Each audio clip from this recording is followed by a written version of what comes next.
బ్రహ్మాండ నాయకుని బ్రహ్మోత్సవం, బహురూపధారునికి బ్రహ్మోత్సవం.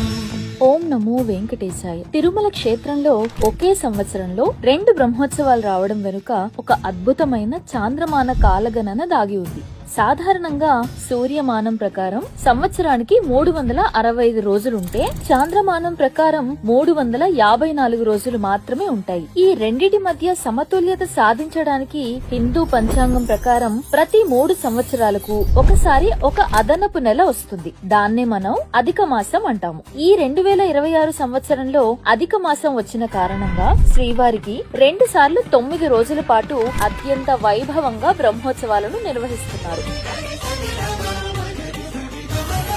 అక్షీణ పక్షీంద్ర ఘనమూర్ధ్ని సంస్థితం కనకరత్నాంచిత ఘన కీర్తిరంజితం. ఈ రెండిటికి రూపంలోనూ వైదిక సాంప్రదాయాల్లోనూ కొన్ని ముఖ్యమైన వ్యత్యాసాలు ఉన్నాయి. మొదటి వ్యత్యాసం ధ్వజారోహణం. మొదట జరిగే వార్షిక సాలకట్ల బ్రహ్మోత్సవాలలో తొలి రోజు ముక్కోటి దేవతలను ఉత్సవానికి ఆహ్వానిస్తూ గరుడ పటాన్ని ఎగరవేసే ధ్వజారోహణం వేడుకను, అలాగే చివరి రోజు సాయంత్రం ధ్వజ అవరోహణం వేడుకను శాస్త్రోక్తంగా నిర్వహిస్తారు. కానీ దసరా నవరాత్రుల్లో జరిగే 2వ బ్రహ్మోత్సవాలలో ఈ ధ్వజ అవరోహణ ఘట్టాలు ఉండవు. 2వ వ్యత్యాసం రథోత్సవం. సాలకట్ల బ్రహ్మోత్సవాలలో 8వ రోజు ఉదయం స్వామివారు భారీ చక్రరథంపై తిరుమాడ వీధులలో విహరించే రథోత్సవం కన్నుల పండుగగా జరుగుతుంది. అదే నవరాత్రి బ్రహ్మోత్సవాలలో అయితే 8వ రోజు ఉదయం చక్రరథానికి బదులుగా దేవేరులతో కూడిన మలయప్ప స్వామివారు సువర్ణ కాంతులతో మెరిసిపోయే